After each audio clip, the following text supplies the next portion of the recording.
Salut à tous, c'est Baptiste et je suis très heureux de vous retrouver aujourd'hui pour un nouvel épisode du Podcyclette.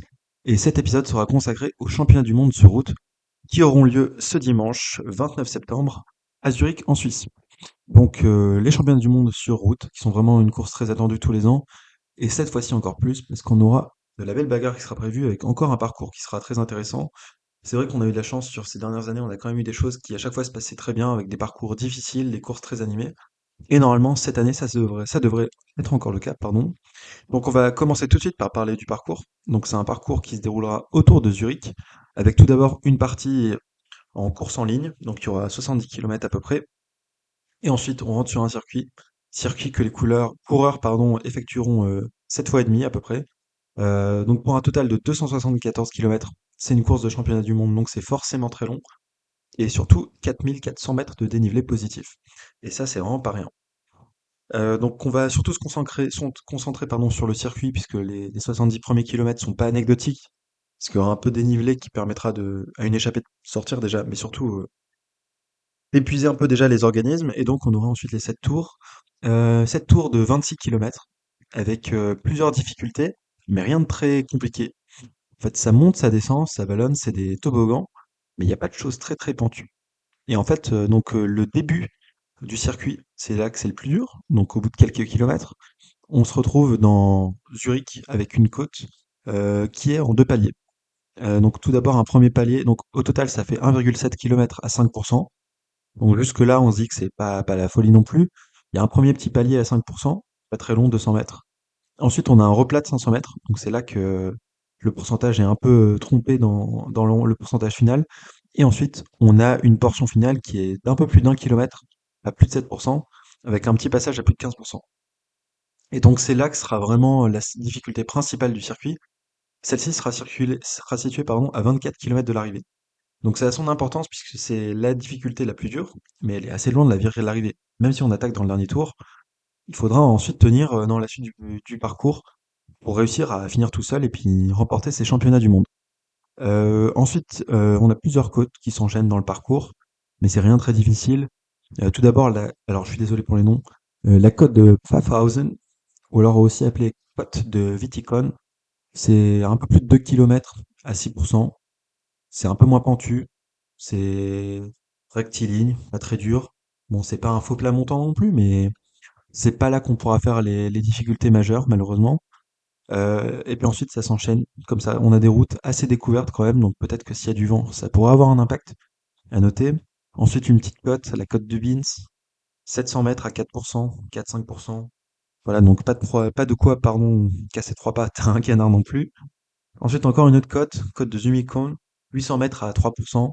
Voilà, ça monte un petit peu, mais rien de terrible. Et puis après, il y aura une autre difficulté qui, elle, sera un peu plus intéressant. Un petit toboggan où ça monte, ça descend, puis ça remonte. Au total, 1 km à 3%, mais on a 200 mètres à 7%, on va dire, avec un petit passage à 10%. Et ensuite, on a les 300 derniers mètres qui sont aussi à 7-8% de moyenne, avec un petit passage à 10%. Mais c'est clairement pas la difficulté principale de ce parcours, même si peut-être qu'on peut voir des mouvements arriver sur celle-ci.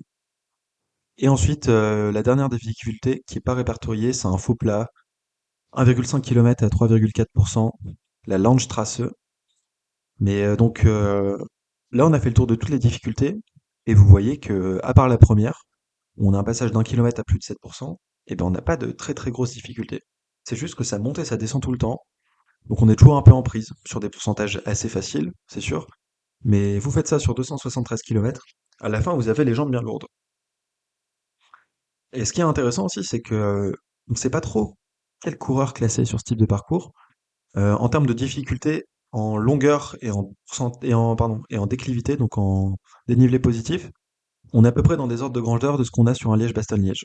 Sauf que sur Liège-Bastogne-Liège, les côtes sont quand même un peu plus pentues que ici, donc je sais pas, peut-être sur un Amstel Gold Race par contre un peu plus long parce que l'Amstel Gold Race est plus court. Enfin, c'est une course assez hybride. Et c'est aussi ce qui fait tout son charme, puisque en fait on peut avoir plusieurs profils de coureurs qui peuvent briller là-dessus. On se dit notamment par exemple Liège-Bastogne-Liège, c'est trop dur pour Van Der Poel. Et bah là à Zurich, on sait pas trop. Peut-être qu'il peut passer. Donc en fait c'est vraiment un parcours très ouvert, puisqu'il n'y a pas trop de difficultés. Et bah ça permet à plusieurs profils de coureurs de briller. Et c'est ce qu'on va voir tout de suite. Donc, pour regarder quels coureurs sont les favoris, comme d'habitude, vous le savez, on va sur Winamax et on regarde les cotes. C'est vraiment pas une incitation à parier, c'est juste à titre indicatif. Ça nous permet de voir, selon les bookmakers, qui sont les favoris. Et en général, les bookmakers sont des gens assez bien renseignés. Le premier favori, le grand favori de cette course, évidemment, c'est Tadej Pogacar. Tadej Pogacar, donc, qui est coté à 1,60. 1,60, c'est vraiment très très faible. Ça veut dire que selon les bookmakers, il y a plus d'une chance sur deux, pardon, il gagne cette course. Donc vraiment l'immense favori, Tadej Pogacar, qui courra donc pour la Slovénie. Et puis la Slovénie qui ne sera pas en reste puisqu'elle aura vraiment une très belle équipe. On aura des équipiers, des gars un peu inconnus. Matthews, Govekar, lui c'est pas le plus connu. Luka Mesgec qui se fait un peu vieux, mais après sinon c'est du solide puisqu'on aura Domen Novak. Donc Domen Novak qu'on a vu abattre un travail de dingue pour la UAE cette année, très très en forme. Jan Tratnik, le rôle toujours de la Jumbo Visma, enfin de la Visma Lease a Bike, très fort aussi. Et puis ensuite, les 3 les plus forts, c'est Matej Mohoric, qui sera probablement quand même dans un rôle d'équipier, Primoz Roglic. Donc Primoz Roglic quand même, c'est pas n'importe qui, c'est un vainqueur de Liège-Bastogne-Liège, c'est le vainqueur sortant de la Vuelta, et puis Tadej Pogacar évidemment. Quelle sera l'organisation de la Slovénie? J'ai quand même fort à penser qu'on va avoir un all-in sur Pogacar. J'ai pas l'impression qu'on joue vraiment les cartes de Mohoric et de Roglic dans cette équipe-là. Je pense qu'on va vraiment prendre la course en main, rouler tout du long. Au début avec Govekar, un peu avec Mesgetch, et puis ensuite ça sera Tratnik, Novak qui vont durcir, et puis le travail final de Mohoric et Roglic. En termes de forme, on sait que Pogacar est évidemment très en forme, donc évidemment, pas besoin de le rappeler, il a fait le doublé Giro Tour de France. Ensuite, il s'est fait un petit break, il a fait l'impasse sur les Jeux Olympiques, avec une excuse plus ou moins faite, mais bon, il a fait l'impasse. Il n'a pas gagné le Grand Prix de Québec, mais bon, Québec c'est un peu trop accessible comme course pour qu'il puisse s'imposer tout seul. Et par contre, il a survolé évidemment le Grand Prix de Montréal, battant le record depuis très longtemps de celui qui était parti le plus loin. Personne ne l'a jamais revu. Et pourtant, les deuxièmes et troisièmes ont fini pas si loin de lui, puisque Pello Bilbao a fini à 24 secondes et le groupe d'après à 40 secondes. Bon, évidemment, Pogacar s'est relevé sur la fin, mais impérial, mais pas tant que ça. Mais quand même, Pogacar en grande forme. Il a semblé très affiné, d'ailleurs, c'est un peu bizarre sur Montréal, il avait vraiment des bras très fins. Alors qu'il n'a pas forcément d'objectif. Enfin, je veux dire, il fait le Lombardie, mais d'habitude, il est pas si fin que ça pour le Lombardie. Ces championnats du monde sont durs, mais pas tant que ça. Donc, un peu bizarre, mais bon. En tout cas, ce qui est sûr, c'est que Pogacar est en grande forme. Par contre, du côté de son équipe, Mohoric, eh ben Mohoric, cette saison, il n'a pas fait grand-chose. On l'attendait sur les Jeux Olympiques, par exemple, on l'a pas vu. Sur Québec, Montréal, on l'a pas vu non plus. Tour du Rennais, oui, il a rien fait. Tour de Pologne non plus. En fait, eh ben, on l'a pas trop vu depuis le tout début de saison. Matej Mohoric, il avait quand même fait une campagne de classique assez jolie. Mais donc Mohoric, on sait pas trop dans quelle forme il est. Est-ce que ça sera vraiment un super équipier? Bah, peut-être pas autant qu'on peut s'y attendre.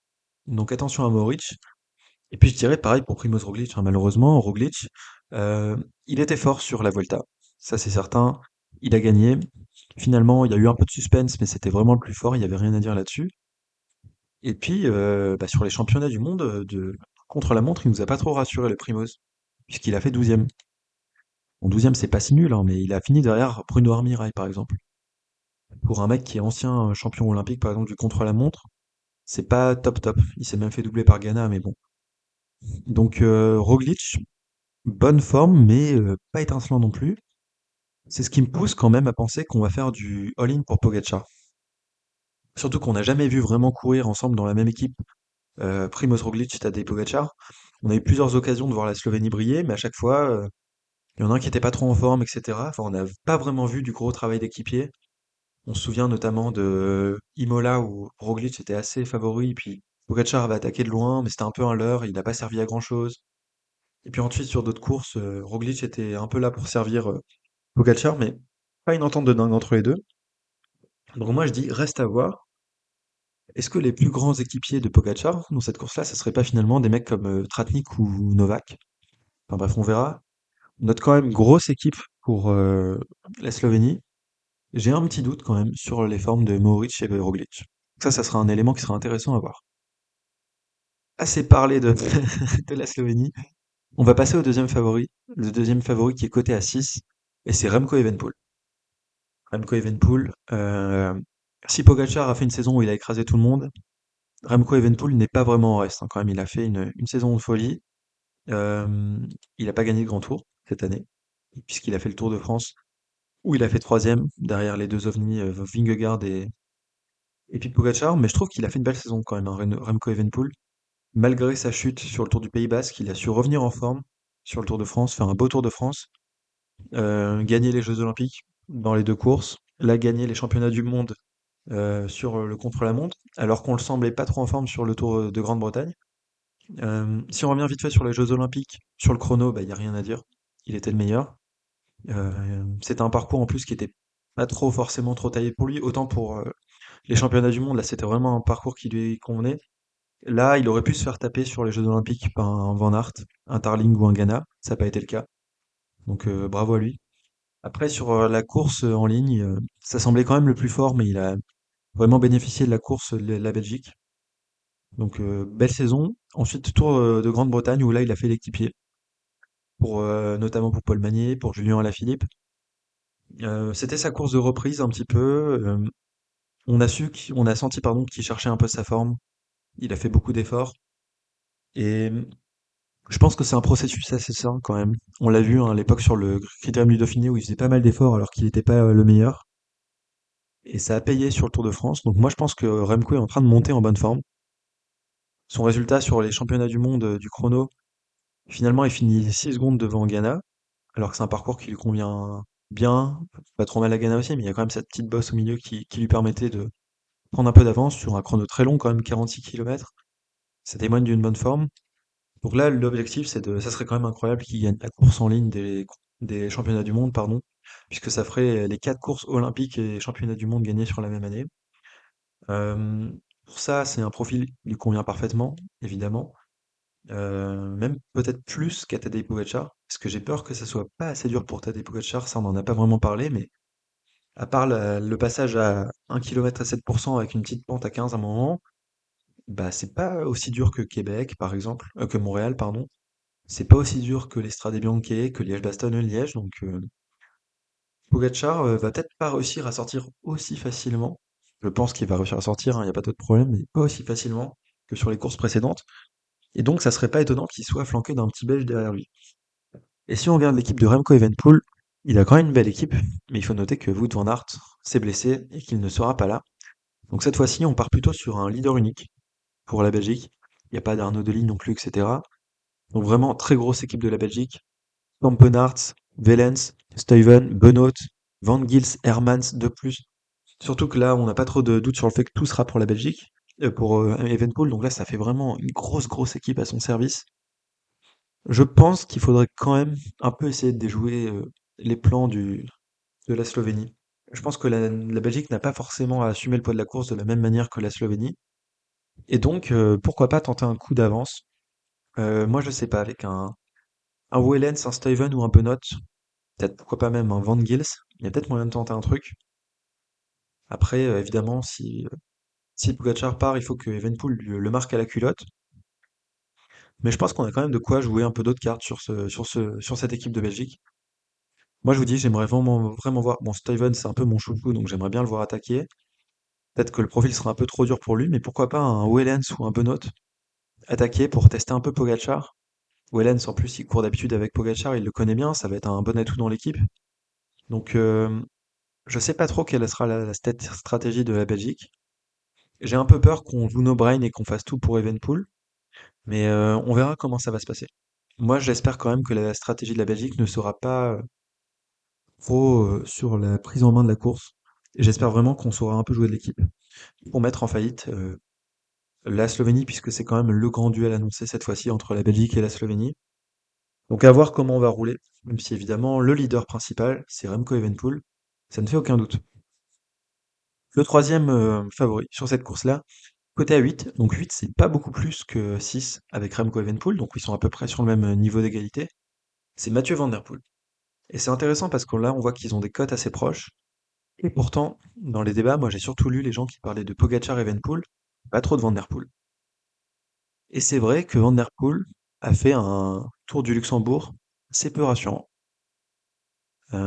Mathieu Van Der Poel, il a quand même écrasé ce début de saison, hein, il y a rien à dire là-dessus. Il nous a écœurés sur, les classiques de début d'année. Moi, il m'a vraiment, embêté. Il a écrasé, il aurait pu gagner Milan-San Remo, mais il a laissé son équipier gagner. Il a écrasé le Tour des Flandres, il a écrasé Paris-Roubaix.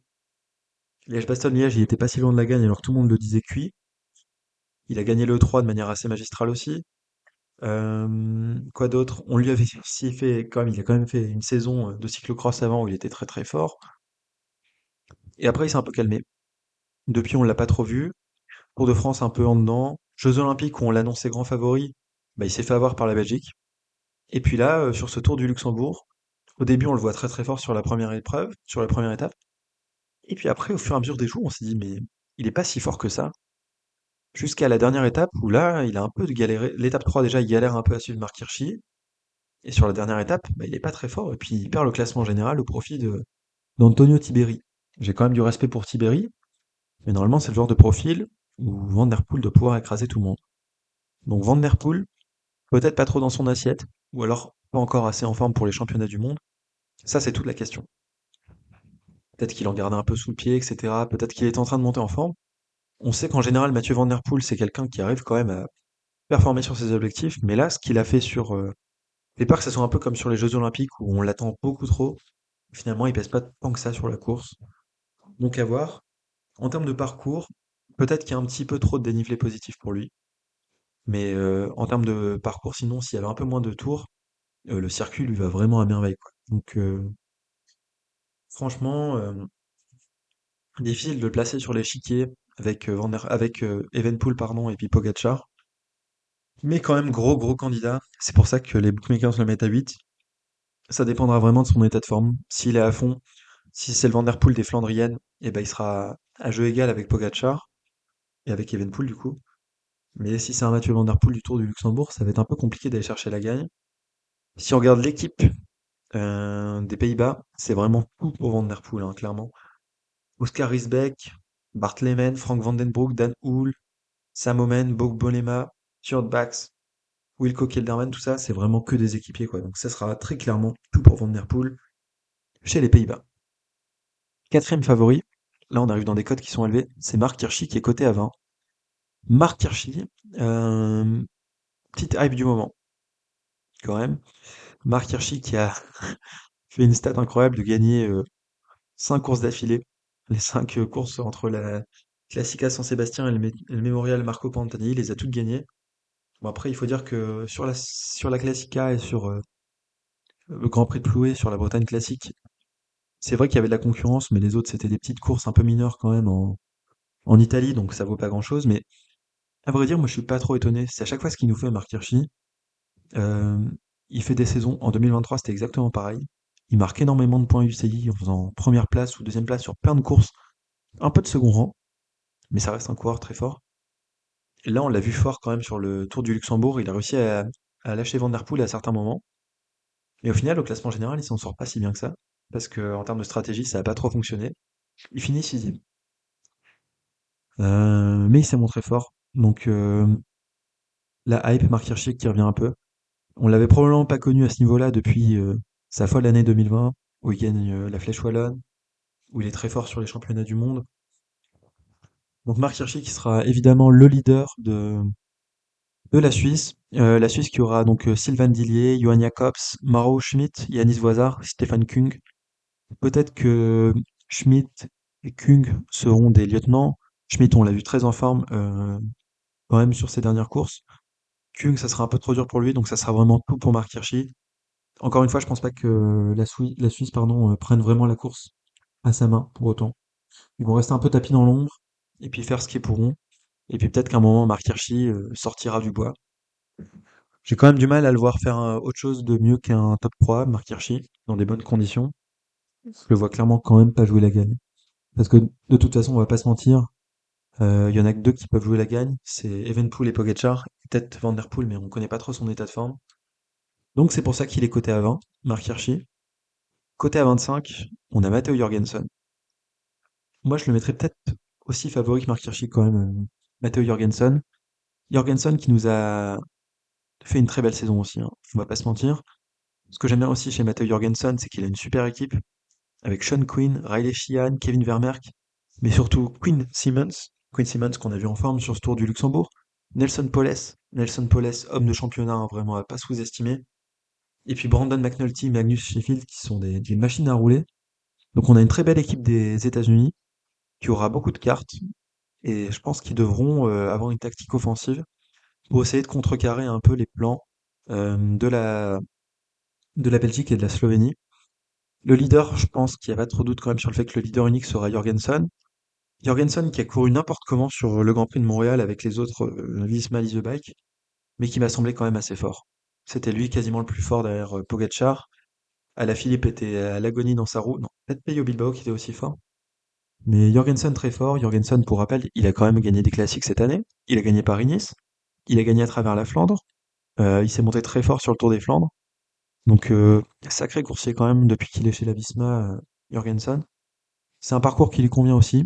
Euh, Après, on l'a jamais vu trop briller pour l'instant sur des distances de 170 km.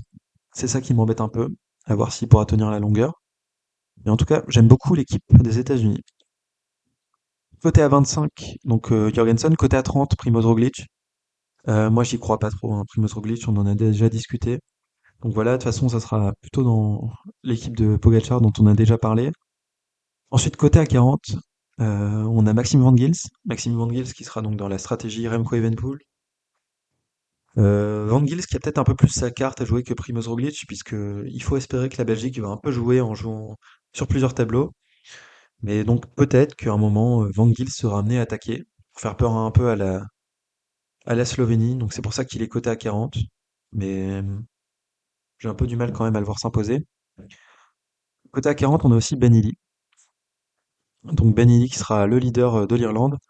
L'Irlande qui aura aussi Ryan Archie et Eddie Dunbar. Dunbar qui a fait une super Vuelta. Mais évidemment, c'est quand même Ben Illy qui a le profil le plus adapté pour cette course-là. Le problème de Ben Illy, c'est qu'il s'est fait péter le caisson sur le Tour de France, c'est que depuis, il a totalement explosé. Et en fait, bah, il fait une saison assez transparente, malgré tout, hein.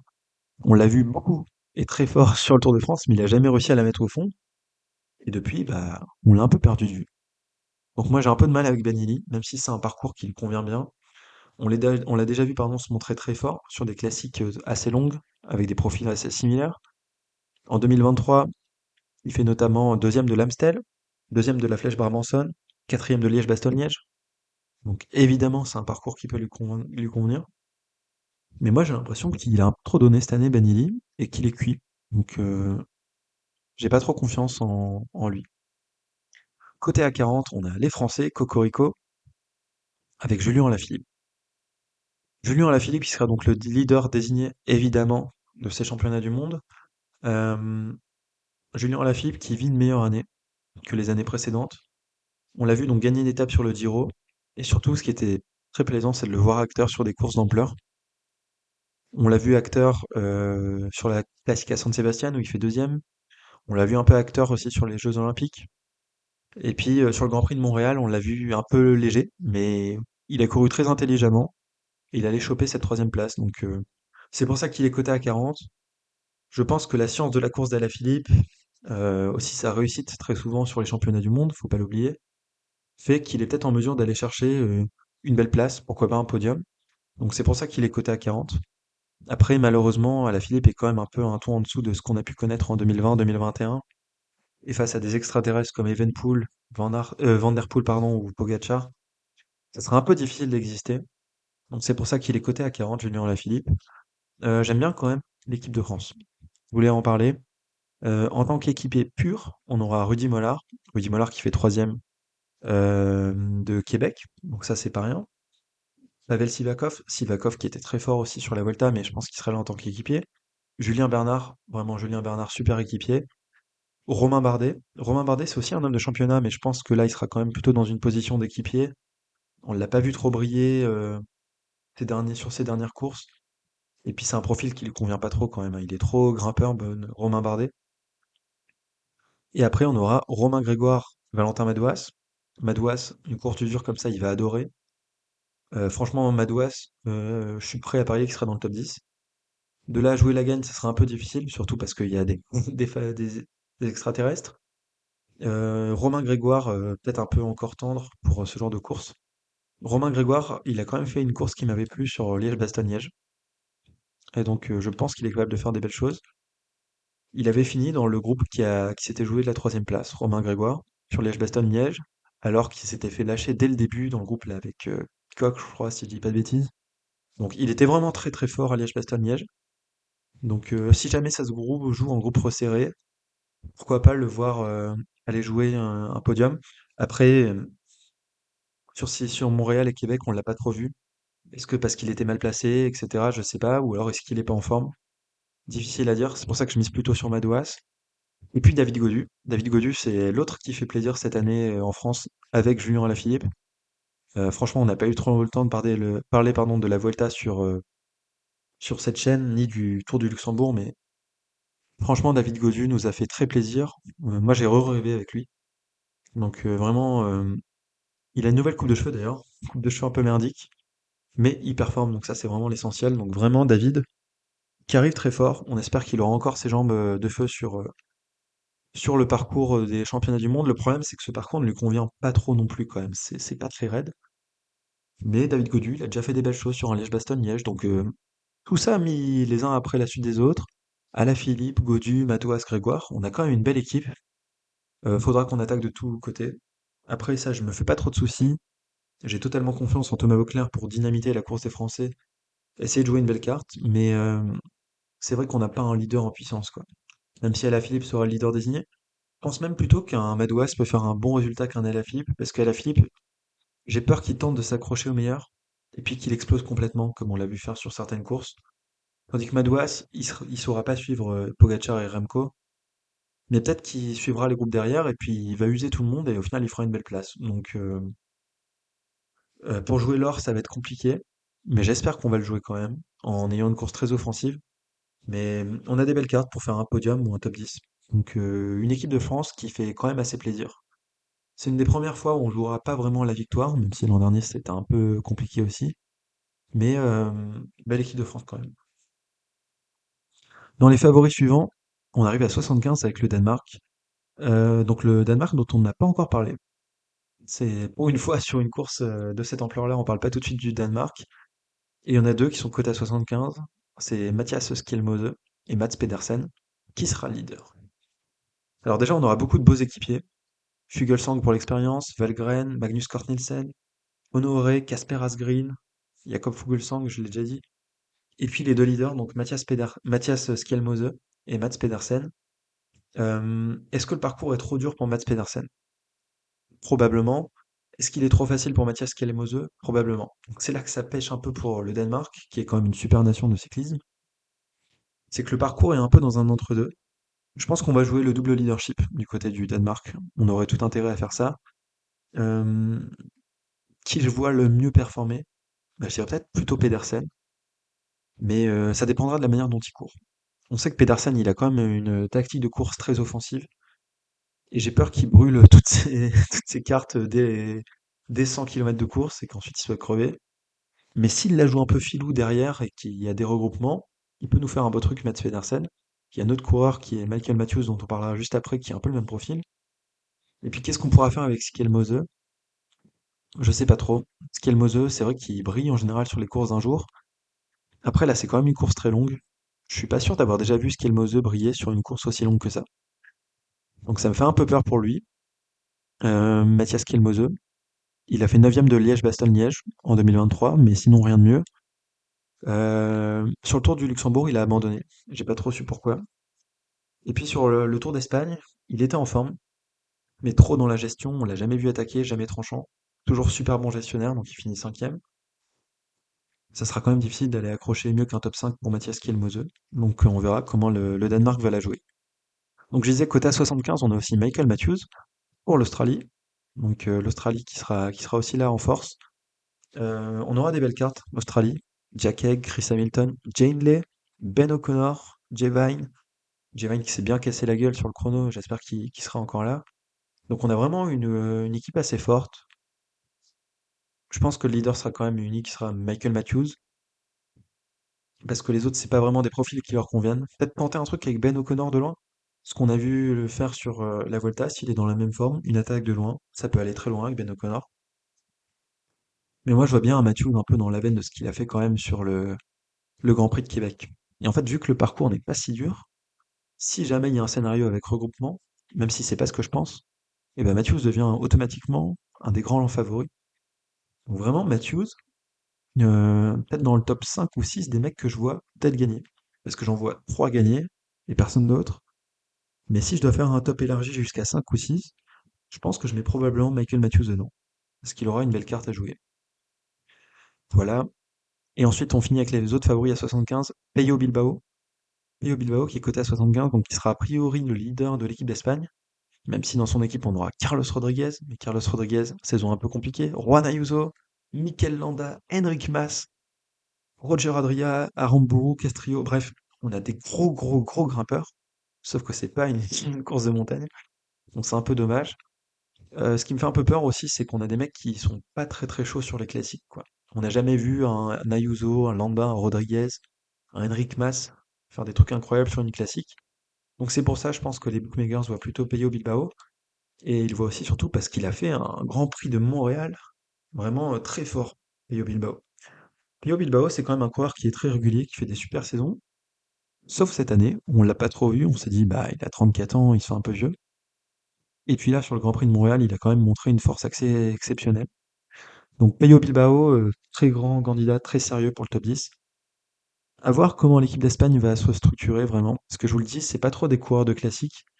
Donc il faudra qu'ils anticipent des coups. Je sais pas trop comment on va la jouer. On a aussi Aramburu si jamais ça va au sprint, mais est-ce qu'on pense qu'on peut garder Aramburu jusqu'au bout? Euh, voilà, donc une équipe d'Espagne qui aurait mieux marché sur un autre parcours, mais là j'ai un peu du mal à lire comment on va la jouer. Pas d'Oyer Lascano par exemple. Donc ouais, plutôt pour Bayo Bilbao, mais je sais pas trop comment l'équipe d'Espagne va la jouer. Ça sera très intéressant à suivre. Côté à 75 enfin, Tom Skuins. Tom Skuins qui sera donc électron libre de la Lettonie. C'est un parcours qui lui convient. On verra ce qu'il peut faire. Et puis côté à 75 surtout, deux Anglais, Stephen Williams, Thomas Pidcock. Parce qu'on n'a toujours pas parlé de l'Angleterre. Et l'équipe d'Angleterre, on aura eh ben, une équipe d'Angleterre très forte quand même. Stephen Williams, donc on le disait. Tom Pidcock, donc ça c'est les deux leaders désignés d'après les bookmakers. Les frères Yates, Adam et Simon Yates, donc les deux sur le parcours, très très forts. Oscar Onley, puis après plus des équipiers avec Mark Donovan, James Knox. Jake Stewart, mais donc beaucoup de coureurs très forts. Est-ce que les Yates auront le leadership partagé? Je sais pas. Après, on sait aussi que les Yates, c'est pas trop des coureurs sur des courses d'un jour. Et puis là, on les a vus surtout dans des rôles d'équipiers, donc je sais pas trop. Je sais vraiment pas quoi penser des Yates. Adam Yates qui a fait une Volta moyenne quand même. Donc c'est pour ça qu'on voit plutôt Pidcock et Williams comme leader. Thomas Pidcock, eh ben, il a fait le tour de Britain. Il a rien fait. Euh, vraiment fin de saison, deuxième partie de saison très difficile pour Tom Pidcock. Il avait gagné l'Amstel, mais depuis c'est un peu la misère. Dixième de Liège, quatrième d'Estrade et Bianchi, mais sinon fin de saison compliquée. On sait qu'il y a des petites brouilles dans Ineos. Bref, c'est pas un contexte idéal. Il paraît pas très en forme, Top Pitcock. Donc c'est pour ça qu'il est coté seulement à 75, parce que sinon, c'est un parcours qui lui convient à merveille. Mais il est pas très en forme. Stephen Williams. Stephen Williams, très impressionnant quand il attaque. Il a survolé le Tour de Britain, euh, totalement absent sur les classiques au Canada, donc bizarre. On l'a vu très très fort sur la Flèche Wallonne. On l'a vu parfois être très fort sur le Tour de France. Après, Stephen Williams bide sur la Liège-Bastogne-Liège, alors qu'il est juste avant écrasé la Flèche Wallonne. Bon, peut-être qu'il était tombé malade avec la Flèche Wallonne qui était tenue dans des conditions dantesques, mais bah, j'ai jamais vu Stephen Williams performer sur une course de 280 bornes, donc ça me fait un peu peur. Sur un punch, je pense qu'il est capable de sortir quasiment tout le monde de sa roue, peut-être au niveau d'un Pogacar, mais sur la longueur comme ça, j'ai un peu du mal à croire en lui. Donc Pitcock pas trop en forme, Williams c'est peut-être trop long pour lui. Quid d'Adam Yates, Simon Yates, bah, c'est un championnat du monde un peu bizarre qui s'annonce pour le Royaume-Uni. On verra comment ils vont la gérer. Mais c'est pour ça qu'ils sont pas favoris avant 75. Donc voilà, on a fait le tour des nations principales. Je pense qu'on n'aura pas d'autres nations qui vont au moins trop peser pardon, sur la course. L'Autriche, un peu compliqué, ils sont beaucoup mais compliqués. Le Canada, Michael Woods, Derek Jeter, on les a pas vus très en forme sur ces dernières courses. Peut-être la Colombie, avec Buitrago, Daniel Felipe Martinez, Rubio. Peut-être plutôt un profil qui conviendrait à Buitrago. Et Buitrago, on l'a pas vu sur le Grand Prix de Montréal ni de Québec alors qu'il était là. Donc peut-être pas en forme. Donc difficile de voir la Colombie s'imposer. L'Allemagne, bah, Lipovic, Charman, Zimmerman. Il n'y a pas vraiment de quoi s'imposer sur cette course-là. L'Italie, on n'en a pas parlé non plus de l'Italie, mais autant ils ont roulé à mort sur les championnats d'Europe, mais là sur les championnats du monde, qui va être le leader? Dans l'équipe, pour l'instant, je vois annoncer Ciccone, Frigo, Zana, Tiberi. Tiberi qui sera peut-être le plus en forme. On a vu très fort quand même sur le Tour du Luxembourg, mais c'était une course par étapes. Qu'en est-il sur une course d'un jour où il faut sortir des gens de sa roue? C'est pas trop son fort, on sait qu'il est fort, mais il a pas de punch. Donc vraiment, Italie, carte très compliquée. J'aurais presque tendance à dire que le mieux placé, c'est Andrea Baggioli. C'est pour dire. Baggioli qui a fait 14e du Grand Prix de Montréal, mais ouais, l'Italie, pardon, qui s'avance sans trop de certitude. Autant sur le chrono, on a Affini et Ganna qui ont fait 2 et 3, autant là, complicado pour nos amis italiens. Puis après, la Mongolie avec Jean-Baptiste Saint-Bayard, évidemment, qu'on espère voir à l'avant. La Norvège n'aligne pas trop de coureurs très en forme, donc compliqué pour eux aussi. La Nouvelle-Zélande qui part sans Laurent Spiti, donc difficile. Le Portugal autour de Jean Almeida, mais comment est-ce que Jean Almeida arrive à lâcher tout le monde de sa roue dans cette course-là? Ça va être compliqué. Donc peut-être on a quand même des beaux équipiers, hein. Nelson Oliveira, Oliveira, Ivo Oliveira, Rui Costa, ancien champion du monde, mais je vois pas comment Jean Almeida peut lâcher des gens de sa roue, que ça va être galère pour lui. Donc voilà, on a fait le tour d'un peu tout le monde. Qu'est-ce que je vois comme course? En fait, moi, je vois quand même très fortement, et je suis pas un devin, hein, la Slovénie prendre la course en main, très clairement, avec un all-in pur pour Pogacar, un peu ce qu'on a vu avec les UAE sur les classiques cette année. Je pense que Roglic et Mohoric seront quand même plutôt équipiers. J'ai peur qu'ils soient pas trop en forme, mais donc rouleau compresseur pour Pogacar, et puis Pogacar qui attaque dans la côte la plus dure, à 2 tours de l'arrivée, à un tour de l'arrivée, je sais pas trop. Et puis Remco Evenepoel qui devrait essayer de suivre avec Mathieu Van Der Poel. Euh, j'ai quand même peur que la Belgique ne joue pas très maligne en équipe et qu'on fasse tout pour Evenepoel, ça m'embêterait un peu. Parce que je pense qu'en 1v1 avec Pogacar, il n'y a pas beaucoup de situations où Remco peut le battre, même si le parcours lui convient très bien. Ça serait quand même bien qu'on réussisse à utiliser les équipiers de la Belgique à bon escient. Après, si on a un train slovène infernal, qui peut sortir? Comment est-ce que Wellens ou Stuyven peuvent sortir si on a Domen Novak, Roglic et puis Moritz qui roule à fond tout du long? Bah, je sais pas trop. Donc on verra comment la Belgique va essayer de se démerder. On verra aussi quelle sera la stratégie des Pays-Bas, parce qu'ils sont quand même un peu leaders aussi. Comment on va la jouer pour Van Der Poel? Est-ce que Van Der Poel sera en forme? Est-ce qu'on va prendre la course en main ou est-ce qu'on va laisser tout le poids de la course à la Slovénie? Je pense quand même que les adversaires de Pogacar auraient bonne idée de laisser la course en main à la Slovénie et puis d'attaquer de toutes parts pour essayer d'épuiser un peu ses équipiers et puis que Pogacar soit isolé. Si Pogacar est isolé, il n'aura pas le choix que d'attaquer. Mais si jamais il n'arrive pas à faire d'écart, qu'est-ce qui va se passer? Si c'est comme à Québec, par exemple, où on n'arrive pas trop à faire d'écart, comment ça va se passer? Il y a quand même un parcours qui est assez difficile, donc on estime quand même qu'il pourra sortir tout seul, mais ça m'étonnerait pas que Remco arrive à le suivre longtemps. Après, j'ai un peu peur parce que si on a un duo Remco-Pogacar qui sortent à deux, c'est vraiment très possible. Quelle sera la stratégie de l'un et de l'autre? Euh, En fait, je pense qu'au sprint, Evenepoel perd. Je suis pas sûr qu'Evenepoel puisse lâcher Pogacar, tandis que je me dis que peut-être que Pogacar peut lâcher Evenepoel, même si ça sera difficile. Donc je vois pas trop dans quelle configuration Evenepoel gagne. Et surtout, ce que j'ai peur pour Remco, c'est qu'il est fan de Pogacar, en fait, c'est ça son problème. Et que si les deux se retrouvent à deux à l'avant, eh ben, je pense que Remco va rouler avec Pogacar, alors qu'il y a plus de scénarios dans lesquels Pogacar le bat au sprint, ou même le lâche dans une montée. Donc je sais pas trop comment ça va se passer. J'ai un peu peur que Remco réfléchisse pas trop. Par exemple, ce qu'on voyait sur la course des chemins blancs sur le Tour de France, où Remco voulait à tout prix rouler avec Pogacar et à la fin il disait ouais, oh, Vingegaard c'est vraiment trop un relou, il a pas voulu jouer avec nous. Bah c'était pas son terrain donc il a pas joué. Et toi, peut-être que si tu te retrouves dans la roue de Pogacar, à ce moment-là, il faudra pas jouer. Et donc j'ai un peu peur de la stratégie de la Belgique. Je pense qu'ils ont de quoi faire des belles choses, mais j'ai peur qu'on se calque trop sur Pogacar et que Remco le suivra la trace et qu'il lui donne trop de relais. Après, si jamais Remco roule pas avec Pogacar et que Pogacar décide de pas l'emmener, bah peut-être qu'on a un regroupement, tout simplement. Vu que le circuit est pas si dur, si on a encore beaucoup d'équipes qui arrivent à rester unies, bah soyons fous, on a un regroupement et puis on finit avec 15 ou 20 mecs qui se jouent le sprint. Et dans ce cas-là, un Michael Matthews, par exemple, ça fait un bon favori. Ou un Mats Pedersen. Enfin, je pense pas que ce soit le scénario le plus envisageable. On risque quand même d'avoir un Evenpool, un Van Der Poel et puis un Pogacar qui vont se faire la malle un moment. J'espère qu'il y aura Van Der Poel dans la partie. Mais ça fait très longtemps quand même qu'on attend un gros duel entre Evenpool et Pogacar, donc là c'est vraiment l'occasion. Ça sera quand même assez tactique comme course, hein. Vu que le parcours n'est pas si dur, il y aura un peu de tactique, et j'espère que ça sera serré, parce qu'on n'a pas eu beaucoup de courses serrées cette année. Et puis bah, moi j'incite toutes les autres équipes, ils vont pas m'écouter évidemment, parce que personne n'écoute ce podcast, mais le Danemark, la France, l'Espagne, le Royaume-Uni, l'Italie, toutes ces équipes-là, là, les Pays-Bas peut-être, pourquoi pas.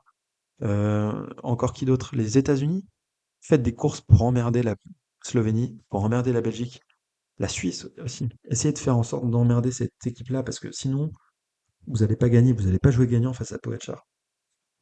Donc voilà, moi je vois quand même Pogacar léger favori devant Evenpool, parce que je vois pas trop de situations où Evenpool arrive à lâcher Pogacar ou il bat au sprint.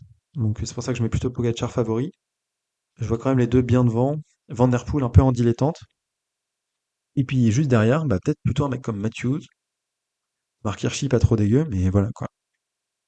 Et si on doit regarder du côté de la France, vraiment, c'est ce que je vous disais tout à l'heure, il faut vraiment qu'on arrive avec d'autres équipes. Donc je disais, ça serait bien de s'allier par exemple avec les États-Unis, avec la Suisse, pour essayer de faire une course de mouvement et de déstabiliser un peu les blocs belges et puis slovènes. Voilà, j'ai fini pour cet épisode-là. Je sais pas ce que vous en avez pensé. N'hésitez pas à me dire en commentaire quelle configuration de course vous avez envisagée. Et puis j'espère surtout que le suspense sera au rendez-vous.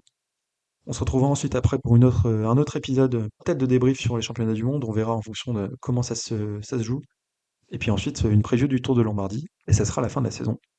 Donc profitez bien de ces championnats du monde. Il y a aussi une course femme qui sera très intéressante à suivre, qui donnera peut-être certaines billes pour la course homme. Donc je vous incite à regarder la course femme qui se jouera le samedi. Et puis côté français, on aura aussi un peu la petite surprise avec Pauline Ferrand-Prévot qui partira avec les femmes sur la route. Donc à suivre. Voilà, profitez bien de ces courses-là et puis je vous dis à plus pour un prochain épisode du Pocyclette. Salut!